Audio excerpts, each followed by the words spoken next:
Assalamualaikum warahmatullahi wabarakatuh. Perkenalkan, nama saya Karunia Rahman. Saya dari kelas G Akuntansi. Di video kali ini saya akan mempresentasikan PowerPoint pengantar manajemen, yaitu bab 5 tentang kepemimpinan. Langsung saja. Definisi kepemimpinan. Kepemimpinan merupakan suatu ilmu yang mengkaji secara komprehensif tentang bagaimana mengarahkan, mempengaruhi, dan mengawasi orang lain untuk mengerjakan tugas sesuai dengan perintah yang direncanakan. Ilmu kepemimpinan telah semakin berkembang seiring dengan dinamika perkembangan hidup manusia. Pemimpinan kepemimpinan. Pemimpinan kepemimpinan adalah ibarat sekeping mata uang logam yang tidak bisa dipisahkan. Dalam artian, bisa dikaji secara terpisah, namun harus dilihat sebagai satu kesatuan.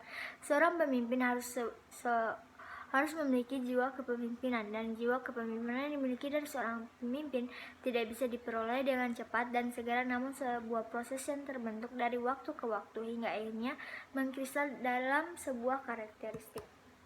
Ciri-ciri pemimpin: memiliki kompetensi yang sesuai dengan zamannya, memahami setiap permasalahan secara lebih dalam dibandingkan dengan orang lain, serta mampu memberikan keputusan terhadap permasalahan tersebut, dan mampu menerapkan the right man and the right place secara tepat dan baik. Intuitive leader.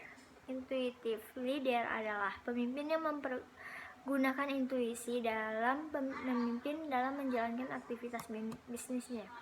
Nilai-nilai kepemimpinan teoritis, yaitu nilai-nilai yang berhubungan dengan usaha mencari kebenaran dan mencari pembenaran secara rasional.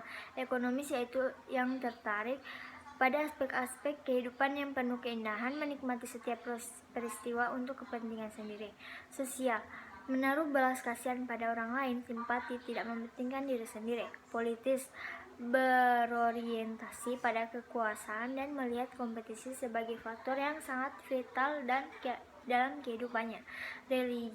Religius, selalu menghubungkan setiap aktivitas dengan kekuasaan Sang Pencipta. Selanjutnya, pemimpin dan power. Para pemimpin dalam menjalankan dan melaksanakan rencana yang diinginkan menerapkan power atau kekuasaan yang dimiliki dengan tujuan agar tercapai dan berjalannya pekerjaan sesuai dengan rencana. Selanjutnya, kepemimpinan dan perilaku. Dalam mengembangkan dan memajukan suatu organisasi, manajer dengan pengaruh kepemimpinan yang dimilikinya berkewajiban untuk memahami perilaku setiap karyawan yang berada di lingkungan kerja. Selanjutnya, hal-hal yang menyebabkan seseorang menjadi pemimpin, yaitu pada saat seorang menjadi pemimpin, maka itu kadang kalau tidak diperoleh begitu saja, akan tetapi ada latar belakang atau hal-hal yang menyebabkan seseorang menjadi pemimpin. Hal menyebabkan seorang menjadi pemimpin yaitu sebagai berikut: tradisi atau warisan.